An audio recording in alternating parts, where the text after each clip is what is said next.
Hello everyone, I'm NTom64. I'm the Flameclaw. And I am X-Gamer Richy. And welcome, finally, I suppose, to the HellfireComms playthrough of Sonic Chronicles The Dark Brotherhood. Shut up Richy, it's gotta be done. This is a traditional turn-based RPG for the Nintendo DS. It came out in 2008. Enjoy this intro, it will be as engaging and lively as the game ever gets. Basically. I get the hunch that you guys don't really like that game that much, eh? Wow! Not particularly, no, Flame. And I'm going to be honest, I usually like to lay my cards out on the table at the start, so people are not taken aback when we start criticising it, you know, like, oh, they had a secret agenda all along. No, I don't like Sonic Chronicles. It is probably the worst RPG I've ever played, and granted, you know, put that into perspective, I'm more of a Pokemon kind of guy, you know, mainstream stuff, so, I haven't played your Shin Megami Tensei, your Personas and whatnot, but as a game, I don't find Chronicles to be very good. But Flame, you were the one who recorded the game. You have the most recent, like, gameplay knowledge. How did you feel about it going through? Honestly, I was pleasantly surprised by it, because I've heard you guys treating it as though it's like the worst thing ever and that, and I was kind of expecting it to be terrible, and the fact that Tom palmed it off on me like a couple of weeks before we were due to record, so that was fun as well. Yeah, but, I just found it more fun than I was expecting. It's bad. Like, don't get me wrong, this is not a good game. It has a lot of very obvious flaws, as you can tell by the, like, fucking Newgrounds animation that it throws to us off the bat. Oh my god. God. But, honestly, I kind of enjoyed it. I do sort of like how it's bordered in a comic book style. Yes. I feel like they could have at least got some, like, full motion things going on. Not like live action FMV, honestly. They're saving that for the Sonic movie, obviously. But, I don't know, something a bit more than this. I will say, I know, like, this was one of BioWare's newer teams. Like, I'm not entirely sure of the specifics. Maybe it was, you know, developed specifically by the new studio, like, for the game. But, yeah, let's just say the newbiness shows. Well, they're referred to as the handheld team, which basically means the B team. Yeah, essentially, oh my god. This fucking animation here, this is fucking Flash shit. Well, here we go then. The game is split up into chapters and whatnot. Sonic looks a bit buzz-eyed there, but we're giving it a bit of a hostile reception. Let me throw over to Richy, who I don't think you've ever played the game, have you? Of course I bloody played the game and I hated it. Wow, my memory is terrible. I can't play that one on Chronicles, I guess.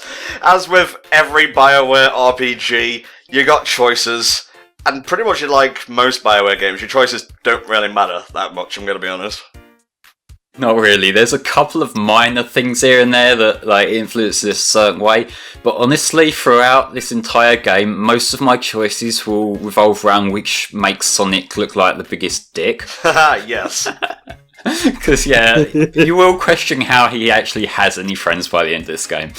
Well, you know, we all grew up on STC, the Fleetway Sonic comic, and Sonic was always like, he was like borderline sociopathic in that. He was a real arsehole to the people he loves, and hey, this is making me slightly nostalgic, and another factor, that is slight spoilers, but this game came out in the same year as Sonic Unleashed, which, as of today, 29th of November 2018, just was announced for backwards compatibility on the Xbone. Aww. So, yay! Yeah, not sure if it got any changes to make Adabat not run like shit, but yeah, Unleashed and this came out in the same year, and honestly, I think Unleashed beats this overall. Not really a fair comparison, but whatever. The game is entirely controlled via the touch screen. Yes, that is actually one of my biggest points of contention here, because it might not look like it's that big of a deal, but if you're playing constantly for like a long period of time, then holding it in a way that you got one hand on the right button, like the right trigger button, and the other one just holding the stylus on the screen,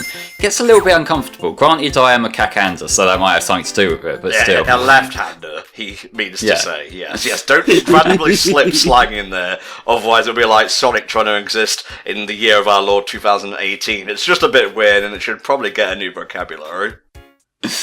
It's never gonna happen. Sonic just lives permanently in the 90s. That's where he grew up and that's where he stays. I have important things to do. Get fucked, old man. As you can see from the way I've just been picking up eggs and running around a loop, I'm very busy right now, dude.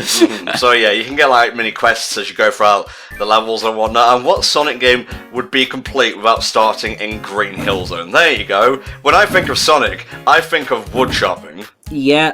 Yeah, that's pretty much what he's here for. But yeah, you do get a few of these little side missions scattered around the game. I'll be doing most of them. There's a few that I'm not going to be bothering with because they're just mostly grindy things, but the ones that I can easily knock out of the way along the way, I'll be doing. Good stuff, good stuff. Following that, Flame, are you going to be getting all of the Chow eggs and all of the coins? Rings? Rings? He said it! Finally I have something over Richy! Shit! But to answer your question, Richy, no, fuck off for that. Totally fair. Well, he's going to be getting one particular Chow, which kind of... It trivializes the game because it does all of your POW inputs for you. When we get to the combat, you will see that all your special moves are, again, dictated by POW, which are power points, essentially. And, yeah, all the special moves are touch-based, or drag-based, and so on. And with the majority of them, if you miss a single one, you do no damage at all. Yeah. And this is going to be a fun playthrough because it took me about 3 chapters to master the timing for all the tap ones, so this is going to be fun. That's the problem when you're trying to play like a rhythm or touch-based thing with anxiety. You always move before you need to. Well, it's also the problem with trying to play a rhythm game with the world's worst fucking music. Yeah, this soundtrack is pretty appalling. It's easily one of the worst things my ears have ever had the misfortune of being assaulted by. And it's terrifying because, like, Sonic's always been known for having really damn good music, and this is just wow, it's really bad. It's no Yoko Shimomura in Kingdom Hearts, let's put it that way. But I think it's a little bit unfair to just like blame the composer and leave it at that. Because, Flame, you may be able to key me in on some details here, but wasn't it like replaced at the 11th hour? That's why it sounds so janky. Well, the game as a whole is very much a rush job, and I guess given the tight constraints they would have had, music would have been a lower priority than things like battle system and story. Yeah. Given, you're trying to push together an RPG without the resources to make an RPG, so you just sort of think something's got to go here. But what you notice is a lot of the songs on here are MIDI remixes of like Sonic 3D Blast songs. Yeah.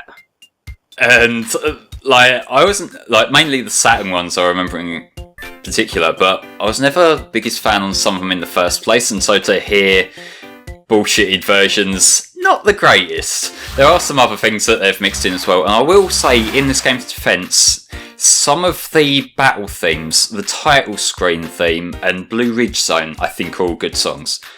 Like, compressed, but compressed to hell and back, like the sort of thing you might have pirated for your MP3 player in like 2005. Yikes. But I think they're decent songs, but the rest of them that were clearly just ripped MIDI off some website and just put the stock instruments on it, they're shit. So, yeah, we get Sonic's shitty friends, for lack of a better word. I never thought that, honestly. I was just happy to have like an extended cast of characters. I think, Flame, correct me if I'm wrong, isn't like the first option usually like the fastest option in each dialogue tree?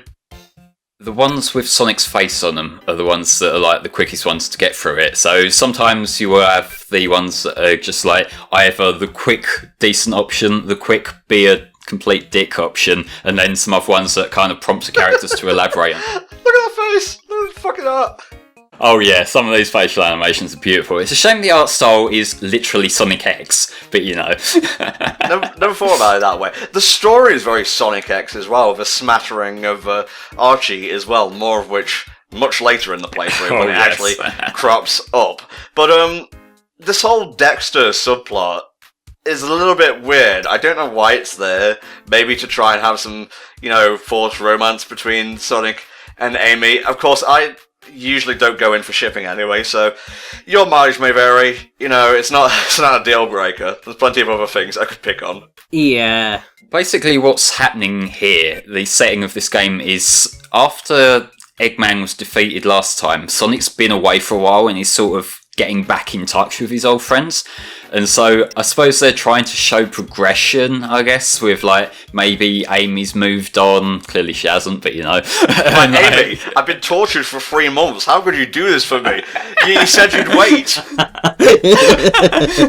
Yeah, Sonic says wait until marriage. Gotcha. His tail's trying to prompt us to actually talk more to him, and I will be going through the extended dialogue options as and when I can. Sometimes I might just want to get the fuck on with it if they've been blabbering for a while, but you know, I thought I'd try and get a bit of characterization in here while I can. Very good. Sonic can't do everything himself. He needs help, goddammit. Where's his support network? So yeah, only characters like Tails, and later on we'll have like Rouge or Cream can fly. Sonic can like do fast stuff, like go around loops and whatnot. Sonic is your main central party member. There's only actually a couple of spots in the game where you can play without Sonic in the team, but the other 3 slots you got there, you can kind of switch as and when you want. Right, the Chow system. They're basically like passive power-ups, I guess. You give them to your characters and say you have a Chow that grants like Earth move buffs. It will buff all moves that have Earth Elemental attributes. And then you have stuff like Belgog. Bonded character is much harder to hit. I guess it raises your evasiveness. These are basically your hold items if you want to compare it to how Pokemon works with that kind of thing. You can just like equip them. You don't really need them in the early game. They do come in handy later. Obviously, you mentioned I'll be getting the cheap bullshit one later on. Yeah. Which I'll show off when we get to him, because there's a lot to say about him, really. But yeah, you can just collect them. They sort of loiter in this Chow garden. You've seen me pick up a Chow egg already. They're just laid around the overworld, and you can go out of your way a little bit here and there and just find them.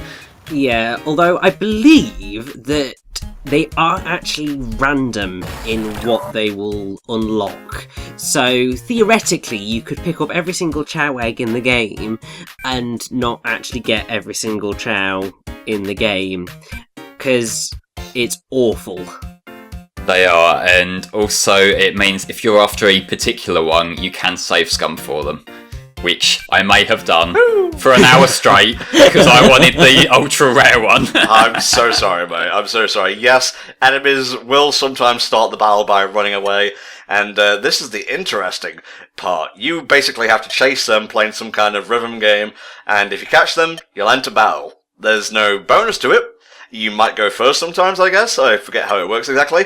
But if you fail to catch them before the end of the race course, for lack of a better term, they'll run away. And that's it.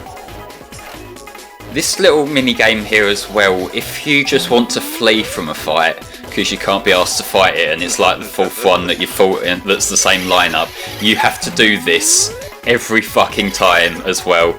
Yeah. And if you don't get away in time when you run in, then you'll have to do the fight anyway, or you'll have to try fleeing again after they've got around to hitting. Which, this looks sort of interesting enough the first time, I guess, apart from the diagonal screen tearing, which I don't know how the fuck that works. But, like, yeah, it does sort of grind on you after a while. There we go. Oh my god. Like, you want to talk about the music, it's the sound effects in this game that make me laugh the most. They sound like they came out of a fucking Looney Tunes sound archive. Yeah, these are very obvious stock assets that they've got from somewhere. That just boing sound when someone dies. Wow, wow, and so on and so forth. You did a better job making noises with your mouth then than the fucking sound effects. I didn't want you to find out like this, but I have actually been hired on as the sound director for Sonic Chronicles The Dark Brotherhood 2, Dark Beyond. Yes, which we all know is still coming, obviously, because, it's totally coming, right? Is BioWare even still alive at this point? BioWare is, but I'm pretty sure that, yeah, Sonic Chronicles 2 is dead. Initially, it was a possibility if it performed well enough. And BioWare stated that they had a precise idea for how the sequel should be made. Also, there's something that may or may not occur at the end of the game, which may or may not imply that they were going to do a sequel. It ends on a cliffhanger. Let's just put it out there right now. I won't tell you what the cliffhanger is, but you can probably guess. Let's talk about visual design for a little bit here. I have been kind of harsh on the character models in the past, but I will say, apart from them not having any like proper voice dialogue, they also sound like they had their dialogue come out of an archive. They're not bad for DS. You know, it's nothing like the wonderful sprites you'd find in, say, Pokemon Diamond and Pearl and Platinum and so on, but it's not bad. Like, it's the enemies that get me. These are not like classic badniks at all. They may seem badnik-esque, but it's just like Robot Bee, Robot Armadillo, and stuff like that. So already, the like visual design of the game is a little bit dated. Yeah, I will say the characters are kind of inconsistent. There's some that look passable, but then when you get to like Shadow, and he looks really off in this game. But yeah, what we saw just then is the way the power move unlock system works is whenever you level up, you get 5 points that you can spend however you like. You can either get the basic version, which you have to do to start the chain of unlocking moves, but then you get more expensive variants of the move. So like you get, instead of like Axe Kick 1, you get Axe Kick 2, which costs 10, and Axe Kick 3, which is 15. So you can either just invest it in a new move, or you can save it and roll it over to your next level up and get a more powerful version of an existing one. You might think it's best to do that, but honestly, I would level up evenly. It's not the hardest game, but there are definitely some spikes here and there. Definitely. You say that, but I kind of got through most of this game by spamming the Axe Kick. Axe Kick is pretty fucking lit, and if I'm going to be quite honest, I got through most of the game without any chows, without any equivables and whatnot, and I wasn't even like trying to be pro or anything, it just happened. This is very much like an entry-level RPG, so I get why some people might be a bit miffed if we're criticising it so harshly, but don't forget, this is Sonic's first, and as of 2018, his only RPG, so, you know, maybe we were expecting a bit more than they could deliver. I mean, what's really odd is that, so Sonic Chronicles, in terms of everyone's prevailing memories of it, is it's shite, and pretty much the entire Sonic fanbase despises it. However, actually, when it came out, the critical reception wasn't bad. Yeah, I remember being okay. It was kind of, it varied, so it was mostly sitting around sort of the 7 out of 10, but there were a few 8 out of 10s. I mean, somehow the official Nintendo magazine decided it was worth 93%, which I'm sorry, no.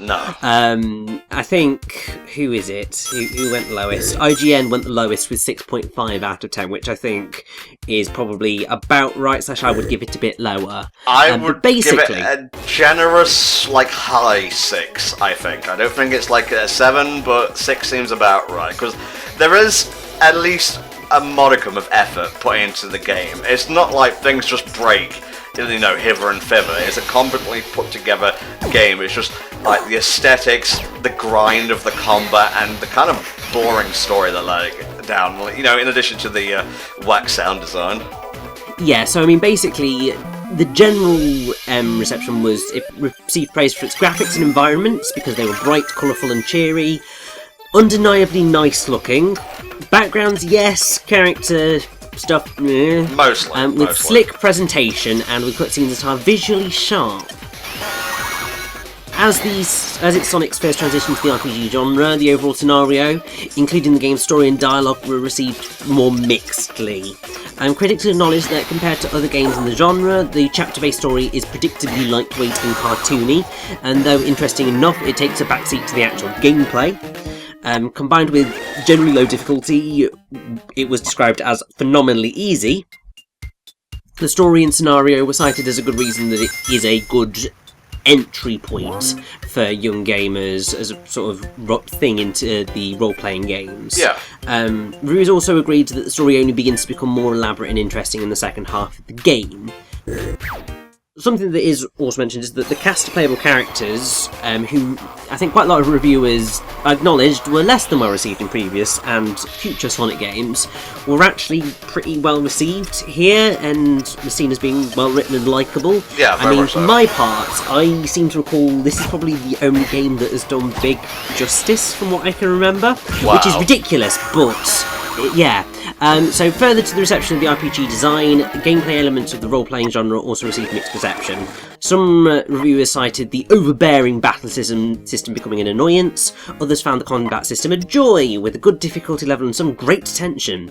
The lack of multiplayer options, aside from the ability to share Chow, was also seen as a disappointment. I love how, the music and sound is not mentioned anywhere in that, which, to be honest, I would say is one of the things that really does drag Sonic Chronicles down, because it's actually sort of painful in a way to listen to it for a long period of time, because just like the sound effects are either slightly too loud or just like it's really annoying, and so you spend too long with it and you're just like, no, shut up, I want to put you on mute. Well, you're not wrong there, Rich, because it's a Sonic game. Sonic games have a tradition of not being mixed well in the audio department. Rich, coming from me, I know, but still. Yeah, see, I think you may be being a bit melodramatic by painful, because, it's bad music, but I find it entertaining bad music, and I still hold that opinion after playing through the entire game and listening to it for hours on end. I just, maybe I'm more tolerant when it comes to this kind of stuff than you, but I don't know, I didn't really see it as a major detraction. You think after having to deal with me for years, you would be super adverse to dealing with anything that sounds horrible, but I guess I've enabled you to develop some sort of fetish in regards to horrible sounding things. Well, no scratchy compressed DS soundtrack is gonna be as bad as when you whistle through that fucking headset. Like that. Please cut that out for the viewers.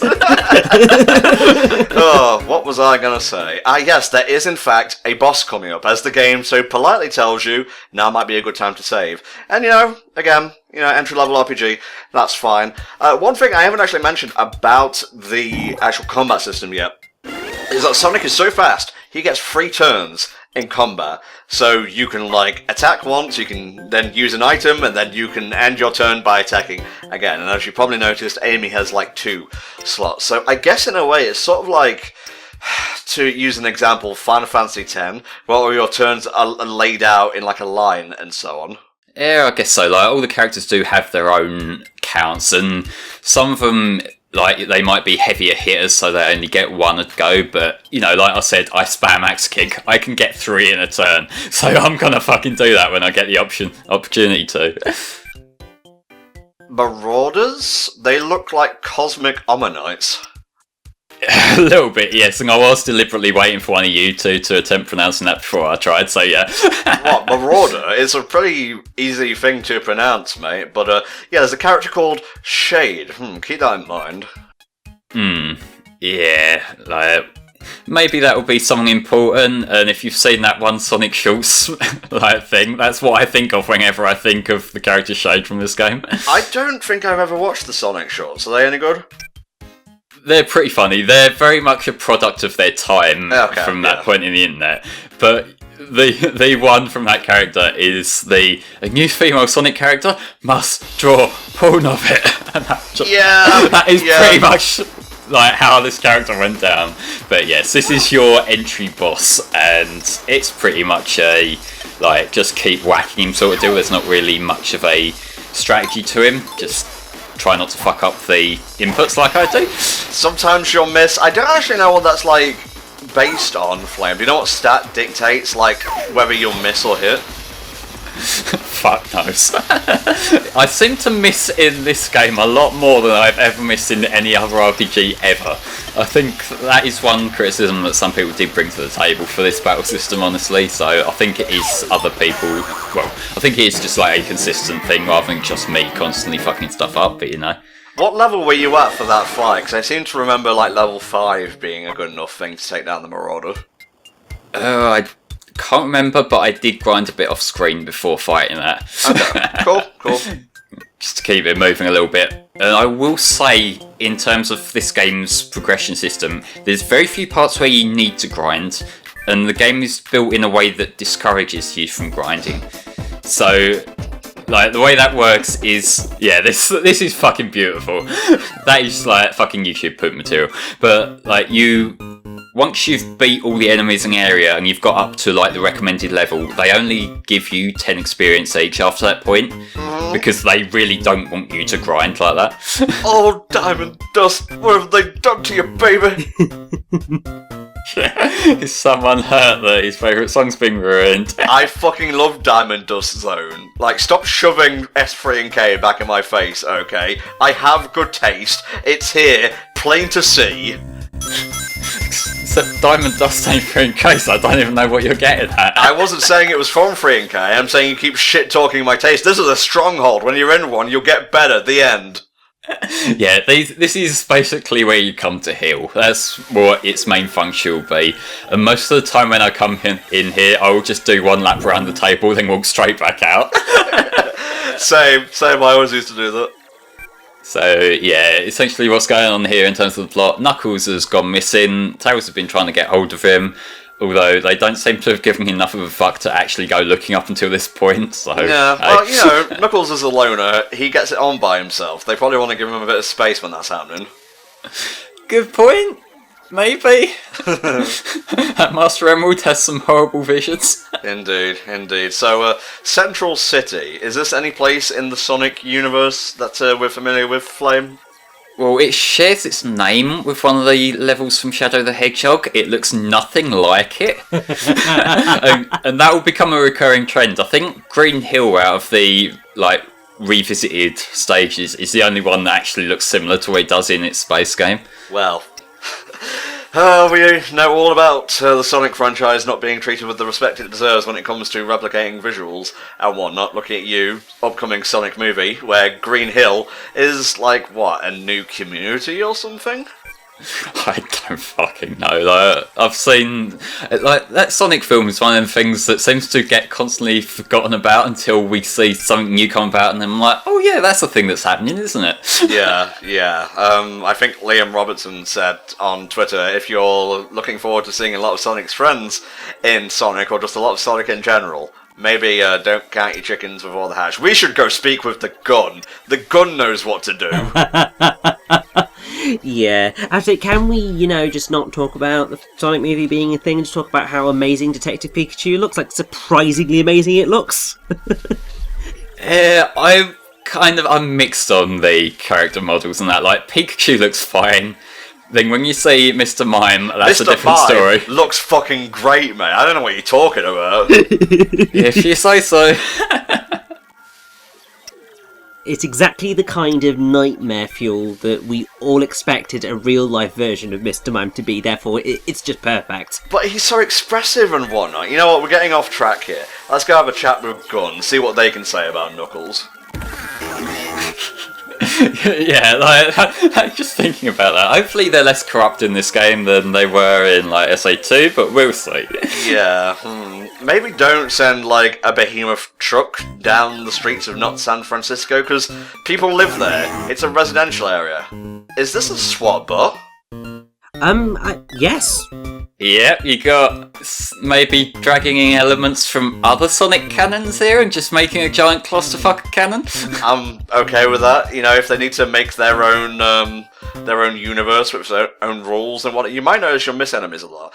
Let's see. Increase your attack or use a power move that can't miss to deal with these enemies.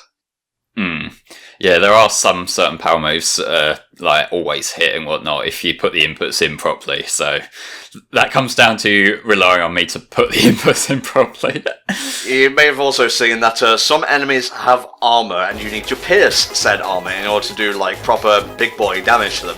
Tails, you'll find, is very good for this because he has a move called Tinker, I believe, which can rob the enemy of their armored status.